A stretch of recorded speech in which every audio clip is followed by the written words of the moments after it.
En 536, le monde sombra dans les ténèbres pendant 18 mois. On l'a effacé de tous les livres d'histoire. Je retraçais l'histoire architecturale des églises byzantines du sud de l'Italie, mesurant des fondations qui auraient dû être construites au milieu du VIe siècle, quand j'ai remarqué quelque chose d'inexplicable. La construction s'était arrêtée. Non pas progressivement, ni à cause d'une guerre ou d'un effondrement politique, mais soudainement sur des dizaines de sites, entre 535 et 542. Des fondations étaient posées, puis abandonnées. Des murs étaient commencés, mais jamais achevés. Les carrières de pierre restaient silencieuses. C'est alors que j'ai trouvé la lettre. En 538, un homme nommé Cassiodore écrivit aux fonctionnaires chargés de la distribution des céréales dans toute la péninsule italienne. Cassiodore était le principal administrateur sous le roi ostrogoth Théodoric, supervisant la collecte des impôts, l'approvisionnement alimentaire et les travaux publics sur ce qui restait de l'infrastructure romaine occidentale. Dans sa lettre, il décrivait un soleil devenu bleu, des ombres de midi disparues et une année sans saison. Il écrivait que le soleil donnait de la lumière sans chaleur. Il écrivait que les céréales pourrissaient dans les champs avant d'avoir mûri. Il écrivait que le printemps, l'été et l'automne s'étaient fondus en une seule saison glaciale. Pendant 14 siècles, les historiens reléguèrent cette lettre au rang d'exagération poétique. Puis, un scientifique irlandais, en pratiquant l'incision dans un chêne, découvrit que les cernes de croissance confirmaient ce récit. En 1994, Mike Bailey, dendrochronologue à l'université Queen's de Belfast, un institut de recherche d'Irlande du Nord spécialisé dans la reconstitution du climat par l'analyse des cernes des arbres, publia des mesures effectuées sur d'anciens échantillons de chênes conservés dans des tourbières irlandaises. Les cernes de l'année 536 ne montraient quasiment aucune croissance. Ceux de l'année 537 en montraient encore moins. L'année 538 enregistra le cerne le plus étroit de toute la séquence de 1500 ans, constitué par Bailly. Les arbres ne mentent pas. Ils enregistrent chaque été dans la largeur d'un seul cerne, et ces cernes enregistrèrent des étés qui n'ont jamais eu lieu. Les mesures de Bailly ont soulevé une question que personne n'avait posée de la bonne manière. Si les arbres d'Irlande ont cessé de croître en 536, qu'est-ce qui les en a empêchés? La réponse nous est venue d'un glacier des Alpes suisses. En 2015, une équipe de chercheurs du groupe Carottes de glace et chimie environnementale de l'Institut Paul Scherrer, un centre de recherche fédéral suisse spécialisé en sciences naturelles et ingénierie, a extrait des carottes de glace du glacier Col Gnifetti, un site qui conserve des dépôts atmosphériques en couches annuelles remontant à plus de 2000 ans. Ils ont mesuré les concentrations de sulfate, la signature chimique laissée par les éruptions volcaniques lorsque des cendres et des gaz sont injectés dans la stratosphère. La glace de 536 présentait un pic de sulfate considérable. Celle de 540 en présentait un autre. Celle de 547, un troisième. 3 éruptions en 11 ans. Chacune d'elles était suffisamment puissante pour obscurcir le soleil dans tout l'hémisphère nord. Les éruptions ne provenaient pas d'une source unique. Celle de 536 a été attribuée à l'Islande, probablement une éruption fissurale le long des systèmes volcaniques qui traversent la zone de rift intérieure de l'île. L'éruption de 540 provenait des tropiques, peut-être d'Ilopango, dans l'actuel Salvador, qui a explosé avec une force suffisante pour creuser une caldeira de 11 km de diamètre. L'éruption de 547 s'est produite plus au nord, peut-être à nouveau en Islande, ou depuis un autre système volcanique arctique. Leur survenue fut catastrophique. Chaque éruption a injecté du dioxyde de soufre dans la haute atmosphère avant que la couche précédente ne se soit stabilisée. Les particules réfléchissaient la lumière du soleil vers l'espace. Les températures mondiales ont chuté. De combien leur baisse a-t-elle été constatée? Ulf Bungen, climatologue à l'université de Cambridge, un institut de recherche britannique qui gère l'une des plus longues séries de données de reconstitution climatique en continu d'Europe, a combiné des données dendrochronologiques provenant de 9 régions différentes, de la Scandinavie à l'Asie centrale, et a calculé l'anomalie de température. Les températures estivales dans l'hémisphère nord ont chuté de plus de 2 degrés Celsius par rapport à la moyenne de long terme en 536. Elles sont restées inférieures à la moyenne pendant la décennie suivante. Entre 536 et 560, l'hémisphère nord a connu la période de froid la plus intense et la plus prolongée des 2300 dernières années. Un froid plus intense que celui du petit âge glaciaire. Un froid plus intense que celui de n'importe quelle décennie enregistrée dans l'histoire climatique.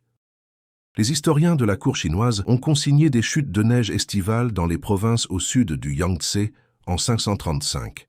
L'historien byzantin Procope, écrivant à Constantinople des décennies plus tard, a décrit un soleil qui, durant toute une année, a brillé comme la lune, sans éclat. Les annales irlandaises ont rapporté une pénurie de pain en 536, 537 et 538. Les réserves de céréales s'épuisèrent. Les réseaux commerciaux se sont rompus. L'or perdit toute valeur, faute de nourriture. Et puis, 5 ans après que le ciel se soit obscurci, la peste est arrivée. En 541, un navire accosta à Péluse, ville portuaire située à l'est du delta du Nil.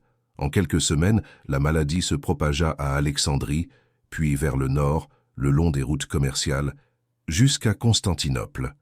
La capitale byzantine, la plus grande ville du monde méditerranéen, avec près d'un demi-million d'habitants, devint l'épicentre de la première pandémie recensée dans l'histoire de l'humanité. Procope relata l'apogée de l'épidémie.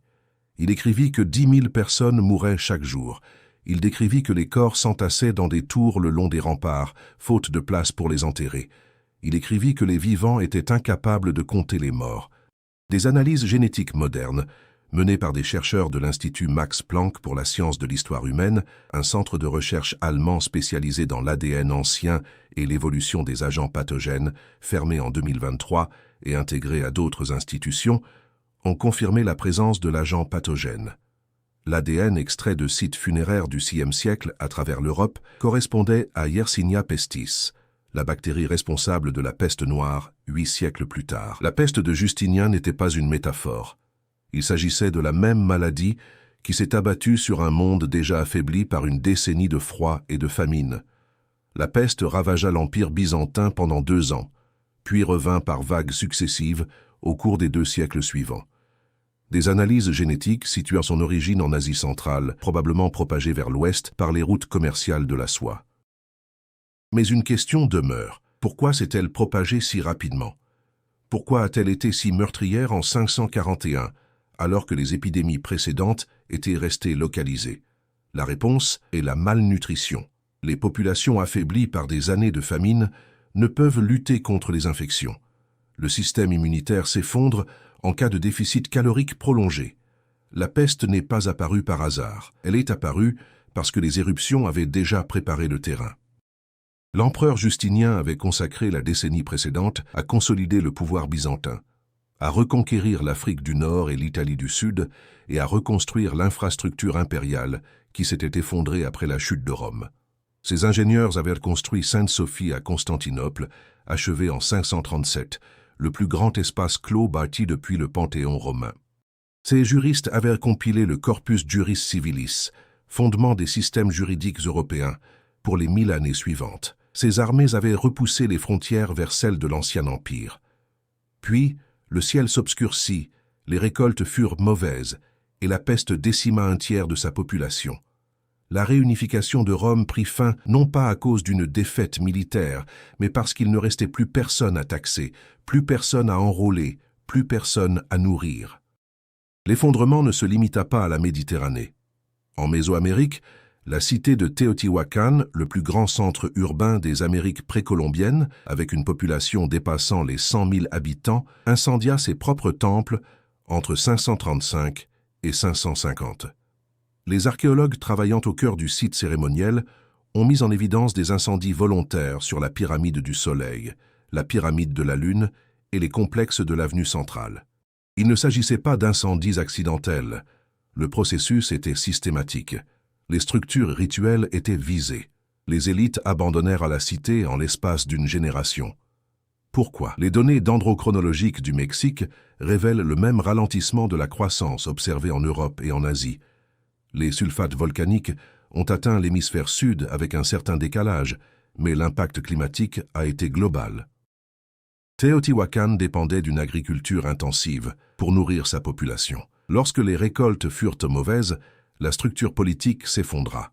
Les incendies n'étaient pas une conquête, mais des rituels d'abandon. La ville s'est consumée par les flammes, car le système qui la soutenait avait cessé de fonctionner. En Scandinavie, les vestiges archéologiques sont plus explicites. Entre 536 et 600, la moitié des fermes du sud de la Suède et de la Norvège furent abandonnées. Non pas déplacées, mais tout simplement abandonnées. L'analyse polynique des carottes de sédiments lacustres révèle que la forêt a reconquis les terres agricoles en quelques décennies. Des trésors d'or datant de cette période ont été découverts dans toute la région, enfouis dans les zones humides et sous les pierres. Il ne s'agissait pas de caches de trésors, mais d'offrandes. Les élites enterrèrent de l'or en guise de paiement aux dieux qui avaient fait disparaître le soleil. Après 550, le symbole du soleil disparaît de l'orfèvrerie scandinave. Pendant 3 siècles, l'iconographie qui avait dominé l'artisanat de l'âge du bronze et de l'âge du fer s'évanouit. Lorsqu'elle réapparaît au IXe siècle, elle est transformée, imprégnée de la mythologie du Ragnarök. Le récit apocalyptique nordique décrit le Fimbulwinter, 3 hivers consécutifs sans été, suivis de la mort des dieux et de la submersion du monde. Des chercheurs, dont Bo Gresslund de l'université d'Uppsala, une institution suédoise spécialisée dans l'archéologie scandinave et l'histoire ancienne, ont avancé que ces mythes préservent la mémoire culturelle de l'événement de 536. Le monde a bel et bien pris fin. Le soleil a bel et bien disparu. La moitié de la population a péri. Les récits, eux, n'ont pas oublié. Mais voici ce que je ne parviens pas à comprendre. S'il s'agissait de la pire catastrophe climatique de l'histoire, si elle a provoqué famine, épidémie et effondrement sur 4 continents, pourquoi a-t-elle été oubliée? La réponse n'est pas un mystère. Tout dépend de ce qui est consigné par écrit et de qui survit pour le faire. Cassiodore écrivit sa lettre en 538, mais son administration s'effondra moins de 10 ans plus tard. Le royaume ostrogoth tomba aux mains des Byzantins en 553, et les archives administratives furent dispersées ou détruites. Procope rédigea ses histoires à Constantinople, mais il s'intéressait aux campagnes militaires et à la politique impériale, et non au climat. Les annales irlandaises mentionnaient les mauvaises récoltes, mais sans les relier à un événement mondial, faute de cadre de référence pour en appréhender un. Les annales chinoises évoquèrent la neige, mais il s'agissait d'une anomalie locale et non d'une preuve de catastrophe hémisphérique. Aucune institution n'a subsisté avec suffisamment de continuité pour permettre d'appréhender la situation dans son ensemble.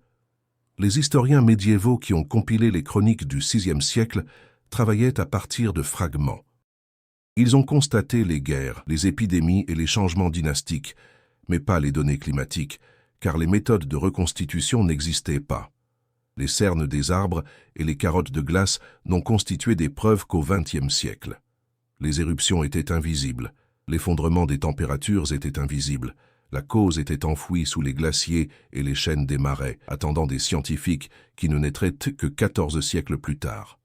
Et lorsque ces scientifiques ont enfin découpé la glace et mesuré les anneaux, ils ont constaté que Cassiodore avait dit vrai depuis le début. Le soleil était devenu bleu. Les ombres avaient disparu.